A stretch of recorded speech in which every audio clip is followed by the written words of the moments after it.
March 1943, Fairbanks, Alaska. The cold here is different from the Siberian plains, wetter, heavier, clinging to the skin like a damp cloth pressed against the face. Inside Ladfield's mess hall, the air smells of coffee, butter, and something the Soviet pilots cannot immediately identify. Yeast, sugar, warmth. Captain Valentina Grizodubova stands at the threshold, her leather flight jacket still stiff with frost, her eyes scanning the American airmen seated at long wooden tables. They eat with a casualness that seems almost obscene. Plates piled high, no rationing cards, no cues, no calculations of who gets what and when.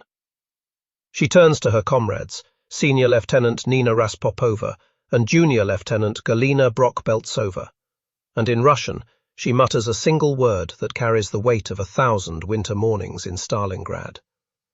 Decadence. They laugh, quietly at first, then louder, drawing glances from the Americans who do not understand the language but recognize the tone. It is the laughter of soldiers who have survived siege, who have eaten boiled leather and called it soup, who have rationed their last cigarette into thirds and smoked it over 3 nights. It is the laughter of women who flew antiquated biplanes through German flak, who were given no parachutes because their commanders believed the weight would slow them down, who earned their wings not through privilege, but through blood and relentless, brutal competence. And now, standing in this American base where men eat eggs and bacon as if war were a distant rumor, they laugh because the absurdity is too vast to process any other way. But the bread changes everything. To understand what happened in that mess hall in March 1943, one must first understand what bread meant in the Soviet Union during the Great Patriotic War. Bread was not food. It was currency, morale, survival, and ideology compressed into a single, dense block of sustenance. The siege of Leningrad, which began in September 1941 and would last 872 days, reduced the daily bread ration to 125 grams per person, a piece roughly the size of a deck of cards, half sawdust, half flour, baked with cellulose and cottonseed cake because grain had become a memory. Citizens died in the streets clutching their ration cards. Mothers fed their children first and starved quietly in the night. Bread was the line between existence and oblivion. The Soviet pilots arriving in Alaska in early 1943 were part of the Lend-Lease program, a logistical marvel that saw American-manufactured aircraft flown from factories in the United States across the Bering Strait to the Soviet Union via the Alaska-Siberia air route, known as ALSIB. Between 1942 and 1945, nearly 8,000 aircraft would make this journey. P-39 Airacobras, A-20 Havocs, C-47 Skytrains, along with tons of supplies, vehicles, and equipment. The Soviet ferry pilots, including a contingent of women from the legendary all-female aviation regiments, would fly these planes across some of the most unforgiving terrain on Earth, the subarctic wilderness of Alaska, the Yukon Territory, and Siberia, where temperatures could plummet to -60 degrees Fahrenheit, and navigation relied on dead reckoning and sheer instinct. These women were not novices. They belonged to the 586th Fighter Aviation Regiment, the 587th Bomber Aviation Regiment, and the 588th Night Bomber Regiment, the latter known to the Germans as the Nachthexen, the Night Witches, who flew obsolete PO-2 biplanes on nightly harassment raids, gliding with their engines cut to drop bombs silently onto enemy positions. Valentina Grizodubova, who stood at that threshold in Fairbanks, was already a hero of the Soviet Union, having set a world record for non-stop long-distance flight in 1938.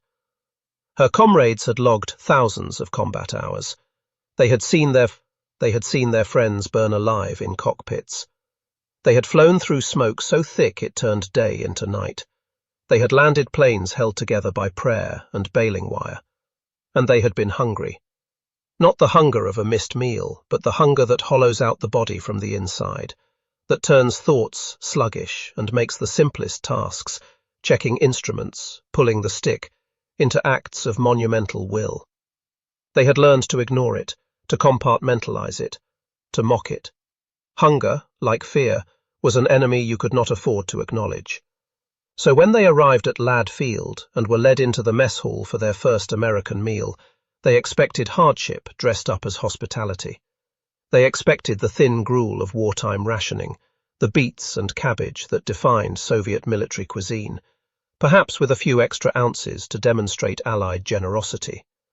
They expected propaganda, a performance of abundance designed to impress, to show Soviet pilots that America too could endure. What they did not expect was sincerity. The mess sergeant, a broad-shouldered man from Iowa named Harold Jensen, gestured toward the serving line with the easy confidence of someone who had never known famine. He spoke through an interpreter, a Russian-speaking American lieutenant, and told them to take whatever they wanted. No limits, no cards, just food. The pilots exchanged glances. Valentina raised an eyebrow. Nina smirked. This was either a joke or a test. They moved through the line, watching American airmen pile eggs, sausages, fried potatoes, and slabs of ham onto their trays. A cook offered Galina a ladle of oatmeal, thick and steaming, topped with a dollop of butter that melted into golden rivulets. Another placed 4 strips of bacon on Nina's plate without asking if she wanted them. The sheer casualness of it, the assumption that food could be abundant, felt like a violation of natural law. But it was the bread that stopped them. At the end of the line sat a basket piled high with loaves, white bread, soft and pillowy, still warm from the oven. The crust was golden, barely crisp, yielding to the slightest pressure. The interior was airy, almost weightless, nothing like the dense, dark rye of the Soviet ration. Steam curled from a loaf that had been torn open, and the smell, yeast, butter, a faint sweetness, filled the space around it like a presence. Valentina picked up a slice. It was so soft it compressed under her fingers. She held it to her nose and inhaled. For a moment, the mess hall disappeared. She was 8 years old again, in her grandmother's kitchen in the Urals before the famines, before collectivization, when bread was something made with care and eaten with joy. She was 22, in Moscow, celebrating her record-setting flight with champagne and fresh pastries. She was nowhere and everywhere, suspended in a moment that felt stolen from another life. She took a bite. The texture was unlike anything she had tasted in 3 years of war. It dissolved on her tongue, soft and faintly sweet, the butter adding richness, the salt balancing the flavor. It was not the bread of survival. It was the bread of plenty, of peace, of a world where resources were not calculated down to the gram. It was the bread of a nation that could afford to waste. Nina and Galina were watching her. Valentina swallowed, then looked at them and said nothing. She took another slice. They sat at a table in silence, the 3 of them, surrounded by the noise of the mess hall, the clatter of forks, the hum of conversation, the occasional burst of laughter. They ate the bread slowly, methodically, as if trying to decode a message written in flour and water. Around them, American pilots ate with the unconscious ease of men who had never questioned where their next meal would come from. They joked, they complained about the cold. They talked about baseball, about letters from home, about the P-39s they would be ferrying in the morning. The Soviet pilots said nothing. They ate, and in the eating something shifted. It is important to note what did not happen in that moment. They did not abandon their ideology. They did not suddenly embrace capitalism or question the righteousness of the Soviet cause. They did not betray their comrades or their country.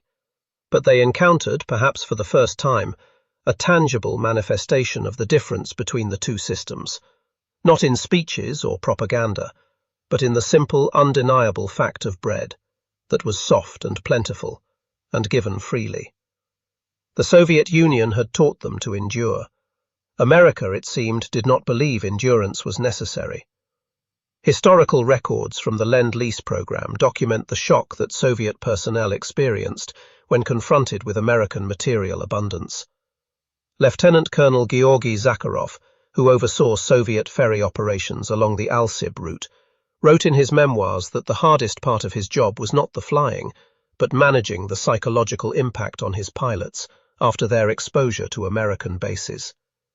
He noted that some pilots became withdrawn, others defensive, and a few openly questioned why, if the Soviet Union was winning the war, its people were starving, while American soldiers had coffee and fresh cream. The Communist Party anticipated this problem. Political officers accompanied every ferry flight, and upon returning to Soviet airspace, pilots were debriefed not just on aircraft performance, but on their interactions with Americans. They were reminded that American abundance was built on exploitation, that it was temporary, that it relied on the labor of oppressed workers and colonized peoples. They were told that Soviet rationing was a necessary sacrifice for victory, a shared burden that proved the superiority of collective sacrifice over individualistic excess. Some pilots accepted this, others did not. But all of them remembered the bread. Valentina Grizodubova's experience was not unique. Across Lad Field and other Lend-Lease transfer points, Soviet airmen and airwomen encountered American food culture with a mixture of disbelief, suspicion, and hunger. Major Ivan Nagoda, a veteran pilot who had flown in the Spanish Civil War, wrote in a letter to his wife that the Americans ate meat 3 times a day and complained if the coffee was cold. He described this with a tone of bemused contempt, but the letter also mentioned that he had gained 8 pounds in 3 weeks.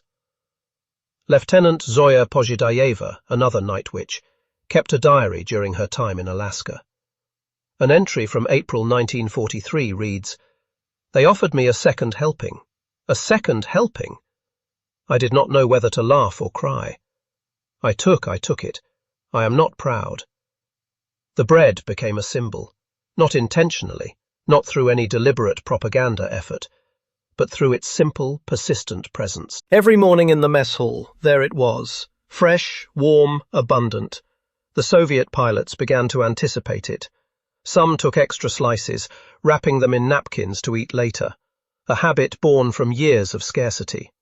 Others ate it slowly, savoring each bite as if trying to memorize the taste. The American airmen noticed. They did not understand the significance, but they saw the way the Soviet pilots looked at the bread, the reverence with which they handled it. Sergeant Jensen, the mess cook, began baking extra loaves specifically for the Soviet contingent. He did not make a show of it, he simply ensured that the basket was always full when they arrived. This small act of generosity, unremarked upon and unrecorded in official documents, represented something larger. It was the difference between a system that hoarded resources and one that assumed their availability.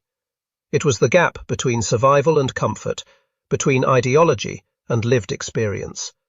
But generosity, in wartime, is never simple. The United States was not feeding Soviet pilots out of pure altruism.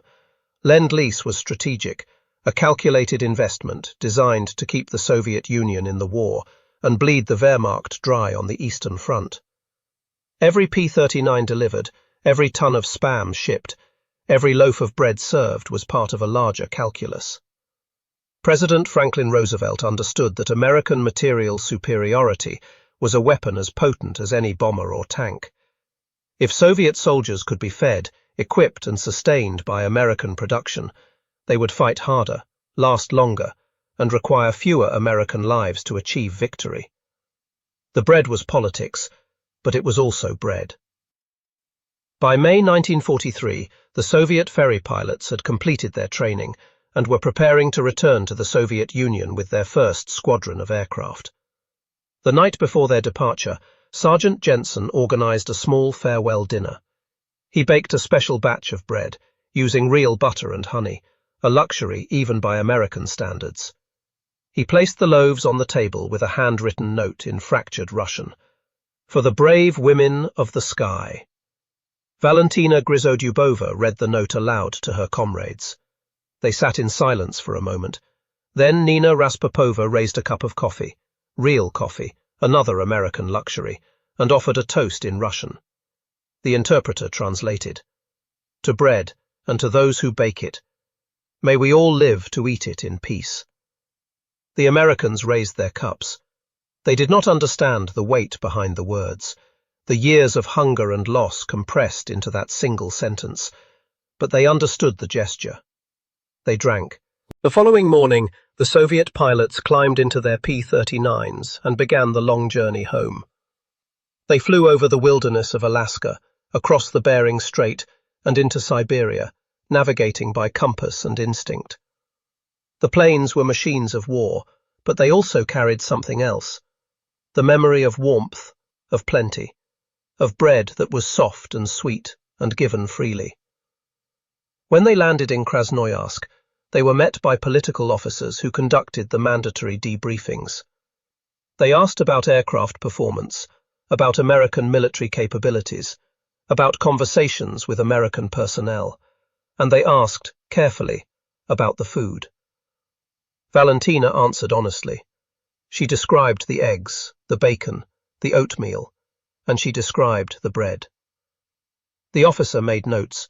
He reminded her that such abundance was the result of capitalist exploitation, that American workers suffered while their bosses grew fat. He asked if she had seen evidence of inequality, of poverty, of racial injustice. She had not. She had seen only the mess hall, the flight line, the barracks, but she nodded and agreed that yes, of course, such things must exist. She was a loyal Soviet citizen, a hero of the Soviet Union, a decorated pilot. She understood the importance of ideological discipline, but she also remembered the bread. Over the next 2 years, Valentina Grizodubova and her comrades flew hundreds of combat missions. They shot down German planes, bombed enemy positions, and ferried supplies to besieged cities. They lost friends. They survived crashes. They endured cold, fear, exhaustion, and hunger. And sometimes, in the quiet moments between missions, they talked about Alaska. They talked about the mess hall, the coffee, the casual abundance. And they talked about the bread. It became a shorthand, a private language. When rations were short, when the soup was thin and the bread was dense and dark, someone would say, "Remember Fairbanks?" And they would smile despite the hunger. The bread was not just food. It was proof that another world was possible, that scarcity was not inevitable, that somewhere people ate without calculating the cost. It was a glimpse of a life they had been told was decadent, wasteful, undeserving. And yet it had been real, and it had been kind. This cognitive dissonance, the gap between ideology and experience, was the unintended consequence of Lend-Lease. The Soviet government received the material aid it desperately needed, but it could not control the stories that came back with the pilots. It could not erase the memory of butter melting into oatmeal, of bacon given freely, of bread that was soft and warm and abundant. After the war, the Soviet Union moved quickly to suppress these stories. Veterans of the Lend-Lease program were discouraged from discussing their time in America. Some were reassigned. Others were quietly investigated for ideological deviation. The official narrative emphasized Soviet sacrifice and downplayed American contributions. Lend-Lease became a footnote, a minor detail in the grand story of Soviet victory. But the memories persisted. Valentina Grizodubova, in her later years, gave interviews about her wartime service. She spoke of her record-setting flights, her combat missions, her pride in the Soviet Union. She rarely mentioned Alaska. But when asked, once by a Western journalist, what had surprised her most about America, she paused for a long moment, then smiled and said, "The bread. I did not think bread could be so soft." It is tempting to see this story as a simple parable of capitalism versus communism, abundance versus scarcity, freedom versus oppression. But the truth is more complex. The Soviet pilots who ate American bread did not abandon their beliefs. They returned to the war. They fought with the same courage and ferocity. They believed, as they had always believed, in the righteousness of their cause. But belief and experience are not the same thing. And once you have tasted bread that is soft and sweet and given freely, once you have seen a world where food is not rationed and hunger is not assumed, you cannot forget. You carry that knowledge with you, a small seed planted in the mind, waiting for the right conditions to grow. The bread did not win the war. The Soviet Union's victory was earned through unimaginable sacrifice, through the deaths of 27 million people, through the grinding, brutal arithmetic of attrition. American aid helped, certainly, but it was Soviet blood that turned the tide. Yet wars are not only won with bullets and blood. They are won with ideas, with narratives, with the stories people tell themselves about who they are and what they are fighting for. And in the contest of narratives, in the quiet, undramatic struggle for hearts and minds, the bread mattered. Because the bread was not propaganda. It was not a speech or a poster or a promise. It was simply bread, soft and warm and real, offered without condition to soldiers who had learned to expect nothing. And in that simplicity, in that small, unremarkable act of generosity, lay a truth more powerful than any ideology. That a world without hunger is possible. That abundance need not be a fantasy. That people can be fed not because they are useful to the state, but because they are human. The Soviet pilots who laughed in that mess hall in March 1943 did not know they were witnessing the opening act of a longer struggle, one that would outlast the war and define the second half of the century. They did not know that the bread they ate would become, in the decades to come, a symbol of the promise and the peril of the West. A promise of prosperity and freedom, a peril of seduction and betrayal. But in that moment, they knew only what they tasted, and it was good. The war ended in May 1945. The Soviet Union celebrated victory, mourned its dead, and turned inward. The alliance with America dissolved into suspicion and hostility. The pilots who had flown the ALSIB route were reassigned, their service classified, their stories buried beneath layers of official silence. But stories, like seeds, are resilient. They survive in unexpected places, in private conversations, in letters hidden in attic trunks, in the memories of children who asked their mothers, "What was it like in the war?" and received answers whispered late at night when the state could not hear. And in those whispered answers, sometimes there was bread, soft, warm, abundant, the bread that tasted like possibility, the bread that laughed at ideology, the bread that reminded soldiers, even in the darkest hours, that the world could be kinder than they had been taught to believe. March 1943, Fairbanks, Alaska. A mess hall smelling of coffee and yeast. 3 Soviet pilots standing at the threshold, laughing at American excess. And then, silence. The silence of discovery. The silence of something shifting, deep and unspoken, in the architecture of belief. They did not know it then, but they were tasting the future. And the future was soft and sweet and warm in their hands.